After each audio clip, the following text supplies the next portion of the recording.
25 minutes before 10 o'clock. Thank you for tuning in. There was a story I learned, I guess, in school. I don't know where I heard this, but I had to look it up to get the date right. 1787, at the close of the Constitutional Convention, Benjamin Franklin was leaving Independence Hall, and it was the final day of deliberation. According to the notes of Dr. James McHenry, one of Maryland's delegates, a lady saw Benjamin Franklin and said to him, well, what do we have, a monarch or a republic?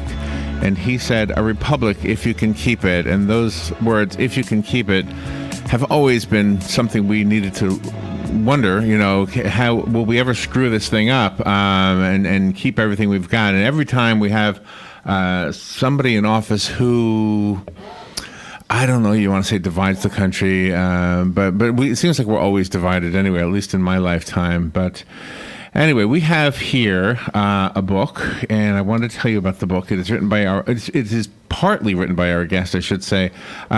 He is Cass R. Sunstein. He put together this really interesting look at the question, can it happen here, which is the title of the book, by the way, Authoritarianism in America. Cass Sunstein is the Robert Wolseley University professor at Harvard. He's a columnist for Bloomberg View. He's an editor, a frequent witness before Congress.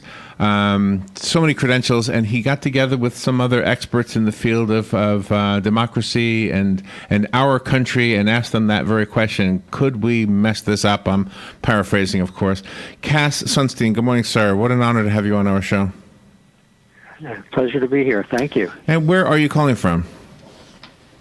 I'm calling from snowy Cambridge, Massachusetts, looking out on something beautiful and very white. As beautiful as it is here, I'm a little jealous. I don't know why. I guess I miss the snow. Robin is from Wisconsin, so I'm sure she's thinking the same thing, right? So is it? Do we have a little bit of an arrogant attitude toward our freedom? Do we not realize how that is fragile, or is it fragile? I think we have an arrogant attitude, and the arrogance is basically good because we are confident that freedom is good, and we don't think, usually, I wish we were in a country that didn't have freedom.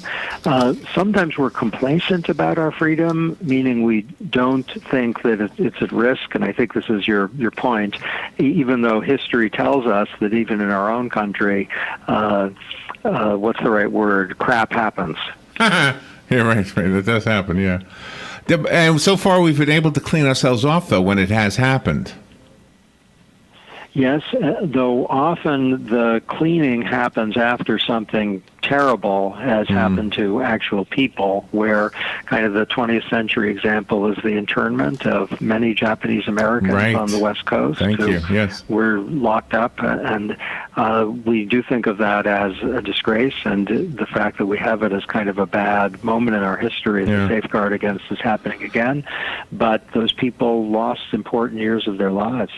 In more modern times, the Patriot Act was argued was unconstitutional and was anti-freedom.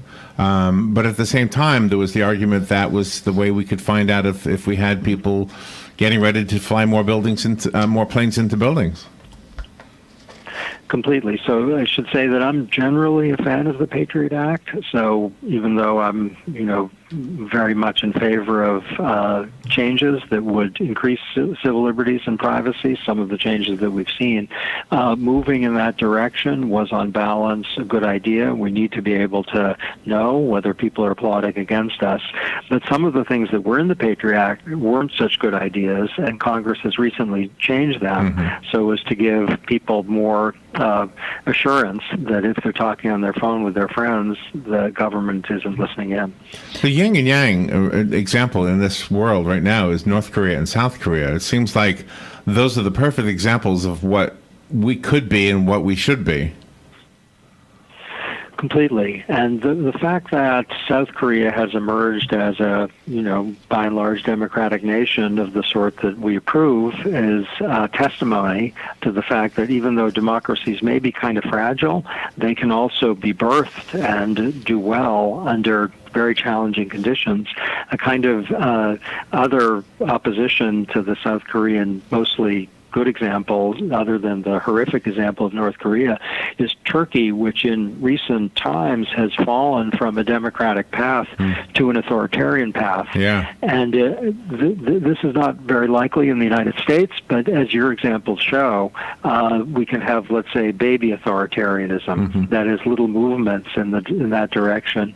And there are people in our country, with maybe the wrong religion or the wrong skin color who are experiencing things either from public officials or from their fellow citizens that they weren't experiencing 2 or 3 years ago. And that's, to your point about complacency, you and I hope you, certainly I, things are going pretty well, but that's not true for everyone here. Yeah, absolutely. I'm sure you're right. One of your contributors to your book writes about propaganda, but propaganda is evident on all sides. It's never one-sided. Completely. And so we need a definition of propaganda, but if we mean by it something like distortion, falsehood, self-interested presentations of facts in a way that's meant to seduce people rather than to engage them respectfully, the left, I would say, as a historic force, has been at least as guilty as the right. I mean, this is Leninism and Marxism is all over this. And certainly some of the voices on the American left right now are engaged in propaganda, and that's not good for self-government. So if I were to write an essay to express my thoughts on this topic, I might agree with some of your contributors, and I might disagree. Did you allow for that? Did you allow for the contributors to differ with one another? Completely. So my goal was to get people who were fun, even if the topic isn't that fun, but who are fun to read and who are beautiful writers and who know something about this, and just let them loose. So a number of the authors are worried about the risk of authoritarianism in our country, and they think that something like it is a realistic prospect, not more probable than not, but something we have to be very concerned about. That's not my view, actually. I feel pretty upbeat, and to figure out why we should feel upbeat is important, I think. But some of the writers are very concerned. The last essay in the book by the country's leading expert on freedom of speech, Jeffrey Stone from the University of Chicago, that says really history shows us it can happen here. So the essay ends a little bit like Orwell's 1984. His words are not he loved Big Brother, but we shall see. It would be a grave mistake to think that it can't happen here. I disagree with that. And the end of the book. And the Federalist Papers are brought up from one contributor. Yes, I think that would be yours truly. So the Federalist Papers, in my view, are the kind of hero of American history on this count, where Madison and Hamilton